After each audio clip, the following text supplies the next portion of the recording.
আমি খুবই অসহায়, আমার বাড়িঘর কিছু নাই। ঠিক এভাবেই কান্না বিজড়িত মুখ নিয়ে কষ্টের কথা বলছিলেন একজন বৃদ্ধ মা। ৭০ ঊর্ধ্ব স্বামীকে নিয়ে একটি দুর্ঘটনায় যেন তার জীবনে কাল নেমে এসেছে। দিন এনে দিন খাওয়া পরিবারের একমাত্র কর্মজীবী ব্যক্তি এই ৬৫ বছর বয়সী বৃদ্ধ চাচা।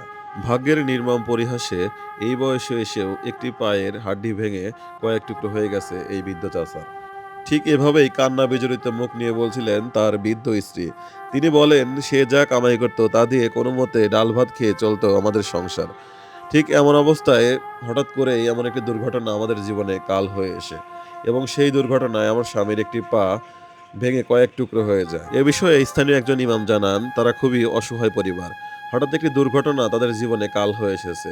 দিন এনে দিন খাওয়া এই পরিবারের দেখার যেন নেই কেউ। শুধুমাত্র একটু খাবার জোগাড়ের উদ্দেশ্যেই যাদের দিন কেটে যায়, তারা কিভাবে টাকা দিয়ে চিকিৎসা করাবে। তিনি আরো বলেন, দেশের বিত্তবান ও প্রবাসী ভাইদের কাছে আমাদের আকুল আবেদন, এই চাচাকে সাহায্য করতে তারা যেন সার্বিক সহযোগিতা করে।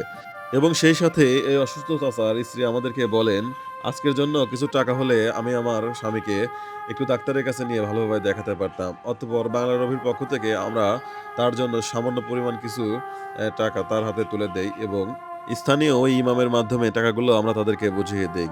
এবং সেই সাথে আমি নিজেও জানি যে প্রয়োজনের তুলনায় এই টাকাগুলো তাদের জন্য খুবই অপতুল্য। আমি আজকের জন্য কিছু টাকা দিয়ে গেছি, বুঝছেন? আমি খুশি হয়েছি। খুশি হয়েছেন? আচ্ছা, আচ্ছা। আমি এই যে কাকি আমাকে বলল ৩,০০০ টাকা দরকার, আমি ৩৫০০ টাকা দিয়ে গেছি। ৫০০ টাকা। সেই সাথে দেশের বিত্তবান ও প্রবাসীদের কাছে আমার আকুল আবেদন, আপনারা নিজ জায়গা থেকে যতটুকু সম্ভব এগিয়ে আসুন।